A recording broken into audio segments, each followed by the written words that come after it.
We didn't find out that the ship was going to be named after my father until July 4th of 2000. That was 16 years ago. Wow. And the ship was probably on the drawing boards at least 5 years before that, so it's been a very long process waiting to get this ship commissioned. Yes, the process has taken a number of years.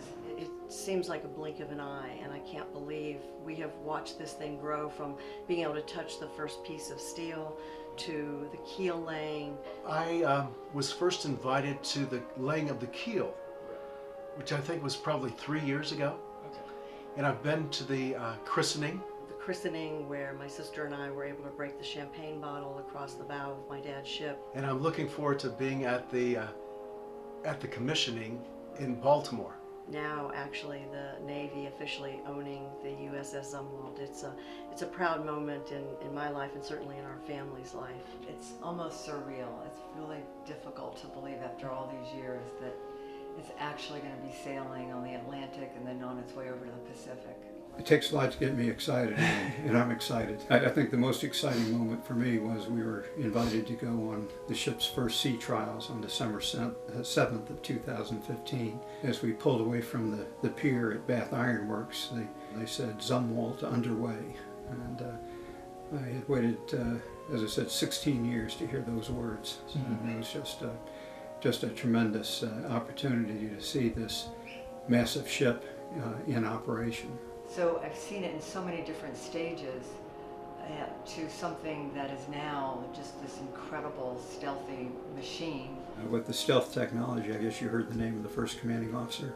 No, I Captain James Kirk. The press has had a field day with that. They've said that Captain Kirk finally gets his stealth ship. I'm Captain Jim Kirk, and I'm the pre-commissioning commanding officer for Zumwalt.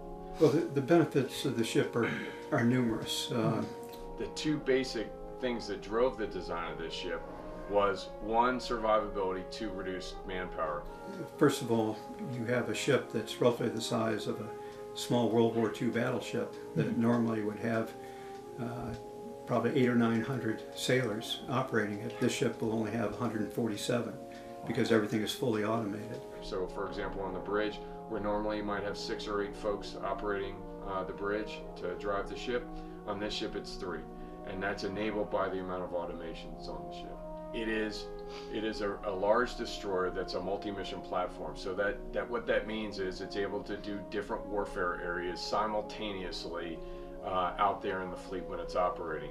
So you're talking now about not needing as many ships as you might need previously, and not needing as many sailors as you would need to to man those ships. It is a ship that looks different than other destroyers, very, very different, and it looks different because that helps us with its stealth. The armament on the ship is phenomenal. It has 2 155 millimeter guns. Carries the Tomahawk missile, and the ship is a stealth ship. This ship, which is vastly different than anything that has ever been built before, is so stealthy looking and majestic. The ship's hull is revolutionary. It's a wave-piercing tumble-home design. The primary driver of the selection of the hull form had to do with its survivability and the stealth of the ship. The Navy has done such a good job of building the ship that when it went out on its sea trials, commercial ships were unable to see the ship approaching. Zumwalt is about 1/50th the radar cross-section of previous classes of ship. What the ship has had to do now is to put reflectors on the ship so that our commercial vessels will see the ship coming. It's very exciting to see, a first-in-class ship come out with all the new technology and all the progressive features like clean energy. I think that's a fitting tribute to Admiral Zumwalt. This is the first time the Navy has turned to green energy. The ship is electric driven, so that reduces the fossil fuel profile. That is an amazing breakthrough for the Navy, and I think that's pretty much the way ships of the future are going to go.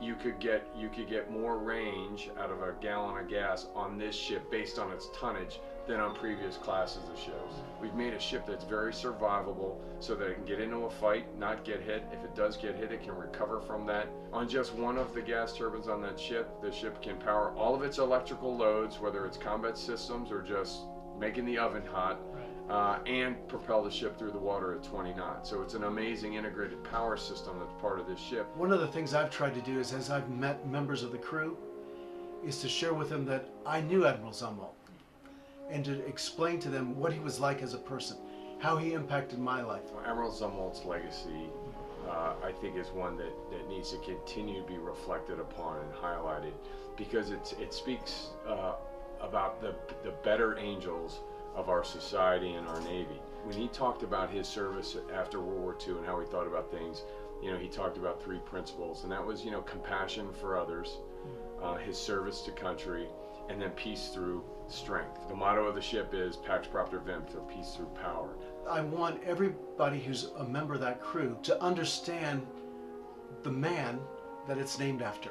He's a tremendous role model for all of us, and I hope that that will encourage them in their duty and time on the ship. And then the way that we go about business on the ship is that, we want to honor our namesake. And so in the way that we treat each other, in the way that we happily share the burdens amongst the crew of the challenges that we've got, and when you have that, challenge in front of you, you got to happily share the burdens. And how you treat one another with respect and dignity is absolutely something that we're about on Zumwalt, to make sure that we create a culture and a climate where every sailor has the opportunity to reach their pinnacle that they can reach, and that we do so in a team concept so that the whole team is getting to where we need to go. He was very controversial when he was head of the Navy, and there's been a lot of controversy about this ship.